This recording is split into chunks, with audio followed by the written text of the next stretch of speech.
Minute, है ना? तो ध्यान से सुनना, बहुत बहुत इंटरेस्टिंग बात है, आपको उससे और ज़्यादा पावर मिलेगी।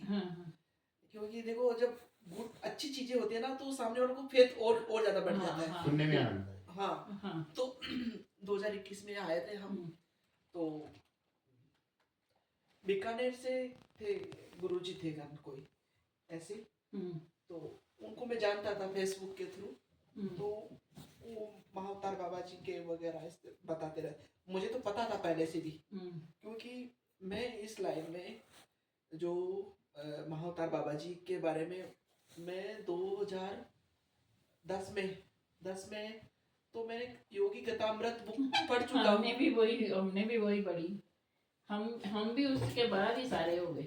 उसके बाद में फिर है ना, तो मुझे पता था महाअवतार बाबा जी के ये सब चीजें ठीक है, कोई बात नहीं है।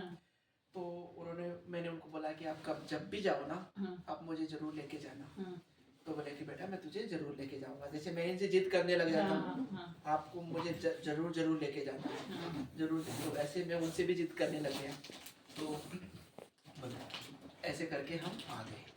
उन्होंने सबकी टिकटें बना दी, वो बीकानेर से आए थे और मुझे जयपुर से बैठना था, तो बोले सत्यनारायण यार तेरी टिकट नहीं बनी, पर मुझसे टिकट बने या नहीं बने, मैं तो मुझे तो जाना है। कहाँ जाना था? इधर यहाँ पर महाअवतार बाबा जी, जाए वहाँ पर? हाँ मैं तो जहाँ पर जाए। अच्छा जाए वहाँ, ठीक है।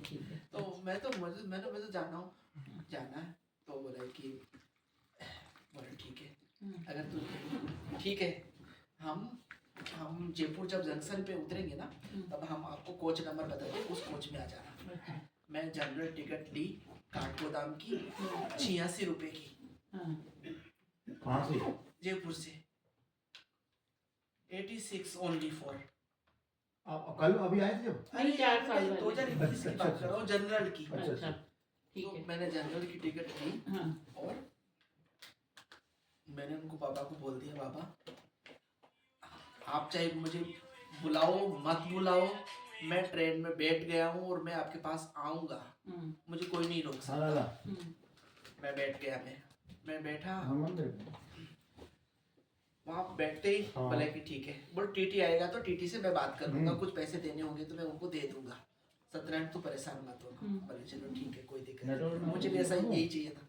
मैं जैसे बैठा, हमारे पास में एक सीट खाली थी, तो वो जिसकी सीट थी ना, वो बोले कि हम सब लोग एक जगह रहना चाहते हैं, तो हम इस सीट पे नहीं रहेंगे, खाली कर रहे हैं। हाँ एक जगह हम 2 दिन अलग अलग कोच में थे उनके, तो वो अपनी वो सीट खाली करके चला गया जहाँ पर हम लोग बैठे थे, तो उस सीट पे मैं सो गया। अच्छा। मैं जयपुर से लेके काठगोदाम तक मैं उस सीट पे सोया हुआ आया, कोई टीटी तक नहीं आया। अच्छा, पूछें कि भाई तुम्हारी टिकट कहाँ है, तुम्हारी टिकट है तो जनरल की टिकट में तू रिजर्वेशन में क्यों बैठा है?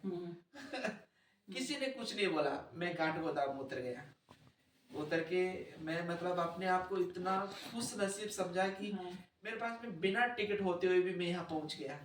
इसको बोलते लगन, प्यार। सही बात है।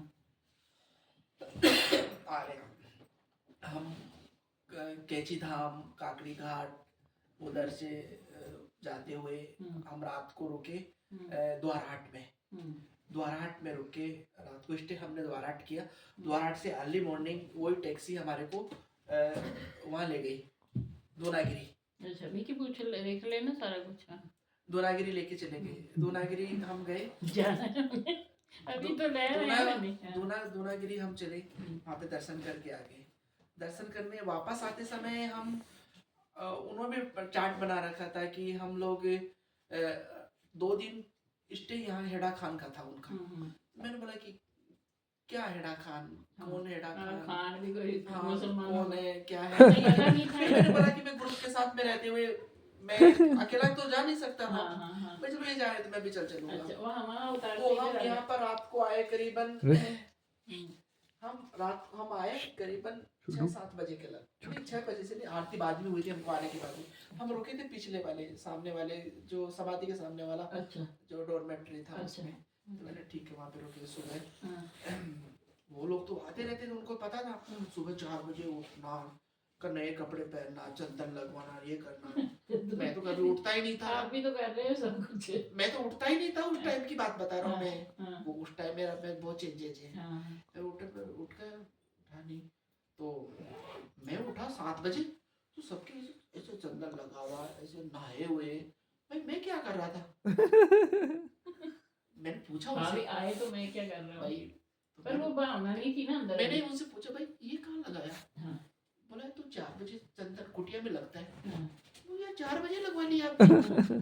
बोले हाँ तो 4 बजे हमेशा ही लगता है। बोले चलो ठीक है। फिर यार मैं कौन 4 बजे उठेगा सर्दी के अंदर? हाँ, यहाँ पर तो वैसे ही सर्दी पड़ती है। हाँ, वो यार, हाँ, बोले ठीक, कौन उठेगा सर्दी में? चंदन तो लगवाना है, क्या करूँगा, लगवाने से क्या होगा मेरे? और मैं तो फोटो लगी हुई है। अरे तो हमारे घर पे भी फोटो, बहुत सारी फोटो लगी हुई है। ठीक है, शिवलिंग है नीचे, वो अष्टकोणीय हाँ, हाँ, मंदिर में। तो हाँ, मैंने बोला कि ठीक है कोई बात नहीं है, हाँ, हमने भी शिवलिंग तो जल चढ़ाते ही है ना, हाँ, हाँ, ठीक है कोई बात नहीं है। दूसरे दिन पे मैं एंजॉय के मूड में था, वो नहाने के लिए गए, तो मैं भी नदी में नहाने के लिए चला गया। वहां पर मुझे इंटरेस्ट लाया, अच्छा, मैंने चलो नहाया। हाँ, मैं यानी कि पूजा पाठ के चर्चा सिलसिले में मैं नहीं आया था, एंजॉय अच्छा, ओनली फॉर एंजॉय। अच्छा, मुझे नहाना बहुत अच्छा लगा। अच्छा, हाँ, ये जल्दी उठना, ये मुझे मेरे हेडक था एक, हाँ, सर्दी लग रही थी मुझे, मैं आप लगवा ला चंदन। दूसरे दिन बोला, फिर उन्होंने बोला सत्यनारायण उठ जा, नाले नाले, चंदन का टाइम हो गया। हाँ मैंने, मैं उठता हूँ। उठ जा अब तो इतने ही बच गए। बोला कि मैं 3 दिन रुका, तीनों दिन नहीं लगाया चंदन, नहीं लगाया, नहीं लगवाया। अच्छा, कौन उठे 4 बजे, नहाना धोना ये सब चीजें कौन करे? तो मैंने ठीक है छोड़ दिया। मैं यहाँ से चला गया, जयपुर चले गए। यहाँ पर मुझे एक संत मिले थे घर, यहाँ पर, अच्छा, वो भी रुके हुए थे। वो महाअवतार बाबा जी के कोई ग्रुप से दीक्षित थे। अच्छा, योगराज सरकार, और क्रिया योग से होने ना, क्रिया योग से, मतलब उन्होंने दीक्षा ले रखी थी। अच्छा, किससे? मतलब महाअवतार बाबा जी के कोई रूट चैनल था कोई, अच्छा, उधर से। तो वही महाअवतार बाबा जी नाम मतलब युक्तेश्वर, युक्तेश्वर, मुझे नहीं पता, चलो कोई नहीं। तो वो संत ना यहाँ पर मुझे दिखे थे, मिले थे मुझे। तो मेरा मन में ऐसे जिज्ञासा थी कि यार ये कोई बहुत बड़ा सन्यासी है ये, और मुझे इनसे बात करनी है मुझे, और मुझे इनसे मिलना है।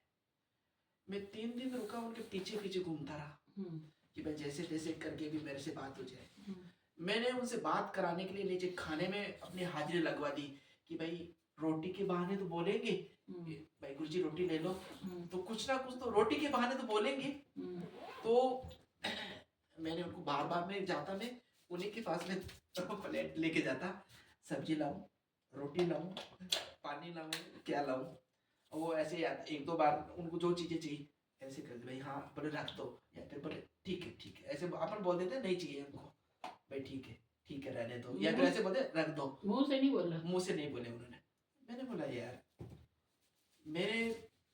इनसे मिलना तो है, इससे बात करनी है मुझे, ठीक है कोई बात नहीं है। ऐसे करते करते जयपुर चले गए हम लोग।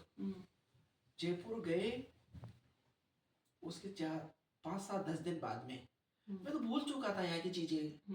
गया था आ गया वापस। क्या मतलब था वहां जाना आना, भूल गया मैं। मुझे महेंद्र महाराज ने दर्शन दिए। अच्छा, घर पे मैं तो जानता भी नहीं था। फोटो भी नहीं देखी थी बाबा जी की, पता ही यहाँ नहीं पर था। फोटो लगी हुई थी। तो तो वैसे सबके नहीं। बाकी आरती के बाद में सब ऐसे पैरों के हाथ लगा के मैं भी उनके पीछे जाता था। मैं भी बाबा ऐसे ध्यान रखना, घर में जो भी है सब ठीक कर देना, ऐसे कर देना बाबा। उधर भोले बाबा आते थे, उनके भी प्रणाम करता था। ऐसे में चक्कर काट के सब लोग खाते थे, मैं भी खाता था। सही बात, पता नहीं था, मैं तो पागल था। सब लोग खाते थे, ठीक है कोई बात नहीं है। उन्हीं में एक फोटो महेंद्र महाराज की भी थी। तो उन्होंने सारी फोटो हटा दी, लगी हुई है। उधर सामने की तरफ वो पूरे धोती कुर्ते में थे। हाँ हटा दी है, नहीं ठीक वो है। हटा दी होगी, पर ये वाली दूसरी लगी, ये दूसरी ने उस तरह थी वो फोटो जो। महाअवतार बाबा की तो लगी। वो पर्सन मुझे सपने में दिखाई दिए। अच्छा, वही उसी रूप में। अच्छा, मैं तो बोले यार, मैं 3-4 दिन तक मैं सोच रहा मेरे परिवार में इतना बड़ा आदमी कोई है ही नहीं। मैं तो अपने परिवार से ही बातें करूंगा ना, मैं इनको क्यों कहाँ जानता हूँ, तो भाई मैं इनके बारे में सोचूं, भाई मैं जिनको जानता ही नहीं उनके बारे में क्या सोचूं मैं। कहा बोले यार ये आदमी है कौन यार, मेरे परिवार में तो इतना बड़ा आदमी कोई है ही नहीं, उनकी हाइट बहुत लंबी थी, इनको पता है। यार ये आदमी कौन है जिसने मुझे दर्शन दिए, इतना लंबा आदमी तो कोई है ही नहीं। बाकी मेरे बॉडी ऐसे वाइब्रेट होने लग जाते बातें करता हूँ तो। नहीं वो पिछले जन्म का होगा आपका ना, गुरु होने पिछले जन्म में। तो मैंने बोला यार ऐसा क्या है, क्या नहीं है पता नहीं कौन है। और फिर मैं ऐसा भी सोच रहा हूँ मैं यार इस बात के पीछे पड़ा क्यों हूँ, छोड़ देना, नहीं जानता तो इस बात को, भाई तू उस आदमी को नहीं जानता तो छोड़ दे इस बात को, क्यों उस बात को पीछे। और वो दिमाग से थोड़ी देर बाद में यार घूमती रहती यार वो है आदमी, कई बार। यार ये आदमी इतना लंबा आदमी कौन है यार ये, और मुझे मेरे पास क्यों आया वो सपने में, ना मैं उनको जानता हूँ ना वो मुझे जानता है। ऐसे करते करते करते करते करते करते करते फाइनल रिजल्ट मेरा ये रहा कि ये आदमी उस फोटो में था। वो अच्छा आ गया याद आ उस गया। फोटो से ये आदमी मैच करता है घर। अच्छा मैंने स्कैनिंग करी धीरे धीरे धीरे धीरे धीरे सोच के कि यार ये फोटो जहाँ पर सत्संग होता था ना, उस फोटो में अपन ढोक देने के लिए जाते थे ना, उसमें ये आदमी फोटो में ऐसा हो सकता है। हाँ, मतलब ऐसी लगती थी। हाँ पर वो आदमी ऐसा हो सकता है। ठीक है कोई बात नहीं है। मैंने वो जिनके साथ में गए बीकानेर वाले गुरुजी उनको बोला, मैंने गुरुजी मुझे एक ऐसे आदमी के दर्शन हुए, मैं तो नाम भी नहीं जानता था ना उनका। अच्छा हाँ। तो उन्होंने बताया हाँ।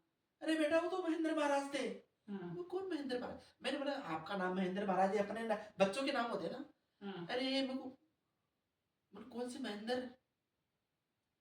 महेंद्र की बात कर रहे हो आप? हाँ। अरे भेड़ा खान बहुत बड़े बाबा जी थे, हाँ। उनके साथ में थे महेंद्र महाराज। हाँ। मैं महेंद्र महाराज को नहीं जानता हूँ मैं, मुझे तो ऐसा लग रहा था कि वो फोटो थी ना, वो वाइट कपड़े पहन रखे थे, जो आप लोग खाते थे बार बार में, मैं भी खाता था, वो आदमी दिखाई दिया था मुझे सब सपने में। अरे तो पागल, मैं उन्हीं की तो बात कर रहा हूँ, वही तो महेंद्र महाराज है। अच्छा तो चलो ठीक है कोई बात नहीं, छोड़ो क्या मतलब, ठीक है उन्होंने बता दिया तो कंफर्म हो गया कि भाई वो दिखे थे अपने को। ठीक है बोले कि बेटा मतलब एक ये बहुत अच्छे शुभ संकेत है तुम्हारे लिए, जो तूने आपको उन्होंने दर्शन दिए का। मतलब शुभ संकेत क्या थे कि भाई ठीक है हो सकता सपना होगा, याद हो गई। और फिर मैं सपना ही तो था, आप प्रैक्टिकल में थोड़ी मिला हूँ। ठीक है छोड़ देना बात को, सपना तो आते रहते हैं, कोई बात नहीं, छोड़ दिया। उसके 5-7-10 दिन बाद में जो दूसरे संत थे जिनके मैं पीछे पीछे घूमता था यहाँ पर वो मेरे सपने में आ गए। अच्छा सपने में आए और उन्होंने बोला तो मुझे मेरे से मिलना चाहता था ना। अच्छा ये बोला? हाँ। मैंने बोला था मैं, पर उस टाइम पे चाहता था मैं। तो वो सपना तो ऐसा चल रहा था ना कि भाई प्रैक्टिकल में बातें हो रही है। तो ऐसे करके मैं चलो फिर मैंने यार जो मेरे दिल की बात थी यार, ये सच है, इस आदमी से मैं मिलना चाहता था, ये आदमी मेरे सपने में मिला है। तो मैं क्या करा कि जैसे तैसे करके उन तक तो मैं नहीं पहुंचा, पर उनके साथ में 3-4 जने लोग घूमते रहते थे। अच्छा यहाँ पर उनके साथ में रहते यहाँ पर ही मतलब? हाँ उनके साथ में आए थे उनसे चेले। उनके चेले। तो मैंने उनको बोला यार मुझे या तो आप इन गुरुजी से मिलवा दो। बोला कि ये किसी से नहीं मिलते। अच्छा ये यहाँ रहते तब की बात बता रहा हूँ मैं। अच्छा बोल चलो आप नहीं मिलाओ, चलो ठीक है। बोला कि आप बात तो करवा दोगे? बोला कि हम नहीं करा सकते बात, नहीं करा सकते बात। तो बोला कि यार आप अपने नंबर तो दे दो मुझे कम से कम। तो बोला कि आप नंबर ले लो, कोई मतलब नहीं है, क्योंकि हम गुरुजी से बात नहीं करा सकते हर किसी से। तो बोला ठीक है तू दे तो सही यार नंबर। जैसे तैसे करके मैंने उनके एक शिष्य के नंबर ले लिए, जयपुर चला गया। मुझे जिस दिन रात को उन्होंने मेरे से बातें करी, बातें तो और भी की थी मुझे याद नहीं है। तो मैंने उनको फिर फोन लगाया कि गुरुजी को आप ऐसे बोलो कि आप सपने में आए। कि मैं आपसे बात करना चाहता हूँ। हम्म, तो बोले बेटा वो नहीं बात करेंगे आपसे, मुझे पता है वो नहीं करेंगे बात, परंतु उस टाइम अभी 21 में तो व्हाट्सएप वगैरह सब कुछ आ गया। मैंने उनको अपनी फोटो भेजी, उनके जो शीशे को मैंने बोला कि मैं देखता हूँ कि कितना क्या वास्तव वो सपना सच था क्या मेरा। मैंने अपनी फोटो भेजी उनको। मैंने उनको ये बोला कि आपसे तो बात करते ही होंगे ना गुरुजी, तो आप उनको ये जो जाके मेरा व्हाट्सएप पे मेरी फोटो भेजी है ना, ये फोटो आप उनको दिखाओ, वो मेरे से बात करेंगे। बोले कि आप पागल हो और आपको तो डांटनी पड़नी क्योंकि आप तो जयपुर हो, हम मक्सी हैं, हाँ। उज्जैन से आगे मक्सी है। अच्छा। और आप ना ये फालतू की बातें हैं कि गुरुजी आपसे बात करेंगे। मैं बोला कि मैं आपसे सिर्फ हाथ जोड़ के एक रिक्वेस्ट करता हूँ, एक बार आप गुरुजी को ये मेरी फोटो जाके दिखा दो बस। बोला कि अगर आप जिद करते हो तो डांट पड़नी है तो देखेंगे, वो तब की बात है। उन्होंने मेरी फोटो उनको दिखाई तो गुरुजी ने ऐसे बोला उनको बोलो वो मेरे से बात करे। अच्छा। बोले मैं कहाँ से बात करूँ। फिर उन्होंने बोला, उनका फिर थोड़ी देर बाद ही उनका रिप्लाई आया, गुरुजी ने आपसे बात करने के लिए बोला है। फोटो देखने के बाद में तो मैं अपने आप मन में और ज़्यादा मैं खुश हुआ कि जितना मैं ज़्यादा सोच रहा था उतना वो भी सोच रहे हैं। तो उन्होंने बोला मैं बात कैसे करूं। बोला कि मैं गुरुजी से पूछ के आता हूँ कि आपके नंबर दे दूं क्या उनको फोन करने के लिए। तो उन्होंने क्या मेरी बॉडी है ना मतलब वाइब्रेट होने लग जाती है। हाँ, पिछला वो कर्म निकलते हैं नहीं। तो उन्होंने बोला कि आप उनको नंबर दे दो मेरे। मैंने उनको नंबर लिया और हाथों हाथ मैंने उनको फोन भी लगा दिया। फोन लगाते ही सिंगल क्लिक के ऊपर उन्होंने मेरा फोन रिसीव कर लिया। मैंने उनको बोला प्रणाम आपको मेरा। हाँ बेटा बोलो। ऐसी ऐसी बात थी। अच्छा। बोला कि तू मेरे पीछे पीछे घूम रहा था। अच्छा। मैं घूम रहा था, उस टाइम की बात थी वो। आप उस टाइम तो मिले नहीं, बात नहीं करी मेरे से ना, मुझे आपने कुछ आशीर्वाद दिया। बोला कि ठीक है, आप कभी आप उज्जैन आना, उज्जैन से आगे मक्सी है, आश्रम पे आना। तो बोला कि ठीक है। उन्होंने मैं गया, मैं बहुत उत्सुकता थी मेरे में। उन्होंने मुझे बुलाया, ऐसे ऐसे एड्रेस बताया। मैं महाकाल जाता रहता हूँ। अच्छा। महाकाल साल में कम से कम मेरे 5 से 7 हाजिरी लगती है। हाँ, तो फिर ये तो पहले से ही वो है, शिव जी के पहले से ही पुजारी है। हाँ। महाकाल में मैं साल में बता रहा हूँ 5 से 7 बार जाता हूँ मैं। अच्छा। तो बाबा फिर कहाँ कौन से रहते हैं? कौन से? उज्जैन से आगे मक्सी। मैं फोटो बताऊंगा आपकी। अच्छा, बाबा मक्सी के हैं? हाँ मक्सी के, योगराज सरकार है उनका नाम। अभी मैं आपको बताऊंगा ना। तो मैं उनके पास में गया, 2-3 बार गया मैं। और ठीक है, अच्छा था, सब कुछ बढ़िया। वही उन्होंने अपना गुरु मंत्र दिया मुझे। गुरु मंत्र देने के बाद में मैं उसमें और ज़्यादा मैं लिप्त हो गया और इतना बढ़ चुका कि पूछो मत। अच्छा, वो चल पड़ा आपका? चल पड़ा। हाँ, वो पीछे का जन्मों का था ना आपका जुड़ा है। ठीक है, भगवान से ऐसी प्रार्थना रही मेरी। पिछले नवरात्रों मतलब ये अभी आए थे ना। हाँ, उससे पहले एक नवरात्रि हो रहे थे। हाँ। अप्रैल में मैं यही था। अच्छा, जब नवरात्रों का वो नवरात्रि 1st, 2nd, 3rd। अच्छा, 3 नवरात्रि में ये